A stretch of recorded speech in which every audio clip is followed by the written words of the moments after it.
The Republican Party faces a choice as it seeks to gain power again. Congresswoman Liz Cheney represents one of the options.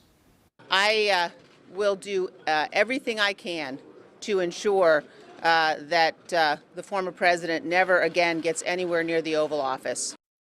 It's a choice Donald Trump recognized when choosing his targets back in February. Liz Cheney, how about that? And this week, choices were made. Liz Cheney was sacked as the third-ranking Republican in Congress. And the House Republican leader, Kevin McCarthy, told us he'd heard from members concerned about her ability to carry out the message. We all need to be working as one if we're able to win the majority, he said. But what is the message and why were they concerned? Well, Donald Trump Jr. greeted Liz Cheney's sacking with a tweet calling her a warmonger. Liz Cheney's the daughter of Dick Cheney, who was vice president when the US invaded Iraq in 2003. She also worked for the administration. Maybe Iraq, 18 years ago, is the reason. Liz Cheney and Donald Trump have clashed on this before. Maybe it's that she's not conservative enough. Conservatives don't care about whether or not Liz Cheney's talking crap about Trump or not right now. We care about the fact that she's never been a true conservative, and to go on and say that she is truly laughable. Her entire career, her voting record, she doesn't stand up and fight for anything that matters to true conservatives. Maybe that is the reason. But look at this. 538 shows us that Liz Cheney voted in line with Trump 93% of the time. Perhaps instead, some Republicans really do care about what's being said about Trump, because the sacking of Liz Cheney and the choice facing Republicans surely roots back to January the 6th. For 2 months, Donald Trump told his supporters the election was stolen.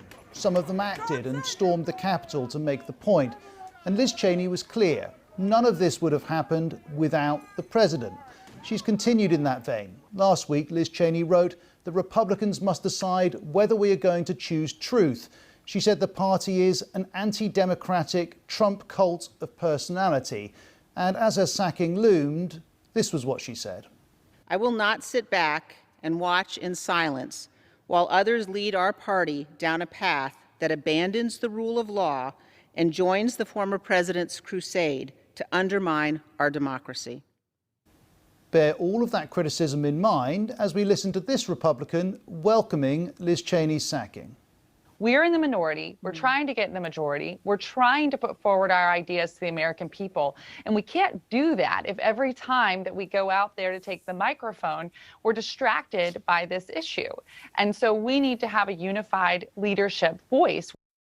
But what is described there as a distraction is a senior Republican asking her party where it stands on false claims on an election being stolen and where it stands on the man who's making them. It's a concern Kevin McCarthy would recognise. At the time, he said, the president bears responsibility for Wednesday's attack on Congress. And so what is called distracting is perhaps also a test. Will Republicans abandon a man whose conspiracy theories have reduced some Americans' faith in their democracy? Well, this week, we got more answers. Congressman Matt Gaetz retweeted an Axios article describing the Cheney sacking as a victory for him and his pro-Trump allies. No doubt, it is. Donald Trump himself released a statement saying, Liz Cheney is a bitter, horrible human being. I watched her yesterday and realised how bad she is for the Republican Party. And Congressman Madison Cawthorn tweeted, na-na-na-na, na-na-na-na, hey, hey, goodbye. And here, Republican politicians aren't just aligning with Trump, they're aligning with many Republican voters. This poll found that 50% of Republican voters thought Cheney should be sacked. 18% wanted her to stay. And remember, this recent survey found that 70% of Republicans believe that Joe Biden did not win the election. 70%. That's why Liz Cheney's critique is not just distracting. It's not just about the rights and wrongs of a political ousting. It's about whether a political party and its supporters embrace or at least tolerate an imagined reality and the man who's creating that. For his part, the man in the middle of all of this is at his resort in Mar-a-Lago in Florida, and he's still keen to talk about the election. Here's TMZ sharing a video in which Mr. Trump makes a speech at a wedding. We hear him rail against Biden's Iran policy and the election result, and then he says the couple are beautiful. Then there's another video where the man who was president in January stands on a patio in front of a drum kit and to a small crowd turns to a familiar theme. Let's see what they find. I wouldn't be surprised if they found thousands and thousands and thousands of votes. So we're going to watch that very closely. And after that, you'll watch Pennsylvania and you'll watch Georgia and you're going to watch Michigan and Wisconsin and you're watching New Hampshire. They found a lot of votes up in New Hampshire just now. You saw that because this was a rigged election. Everybody knows it.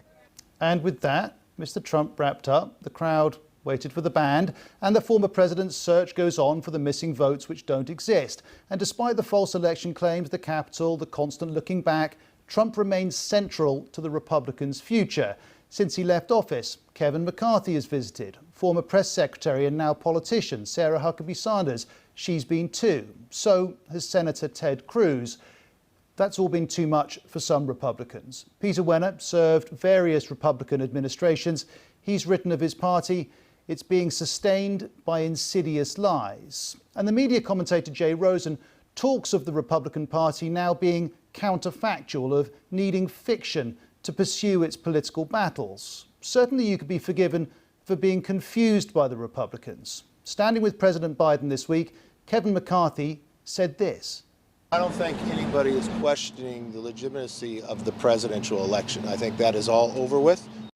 This is disorientating because it's not all over with. Kevin McCarthy knows that many Americans still question the legitimacy of the election. He knows they do so because of Donald Trump, and he knows he's just overseen the sacking of Liz Cheney, who at least in part had to go because she opposed Trump, questioning the legitimacy of the election. And if that left your head spinning, well, this from Senator Lindsey Graham helps. He told Fox News, "I've always liked Liz Cheney, but she's made a determination that the Republican Party can't grow with President Trump. I've determined we can't grow without him." And if you factor that in, it's possible to conclude that this week the Republicans chose a dual reality strategy for success, one that must try and accommodate both the real world and the world that Donald Trump describes. That choice takes American politics further into uncharted waters.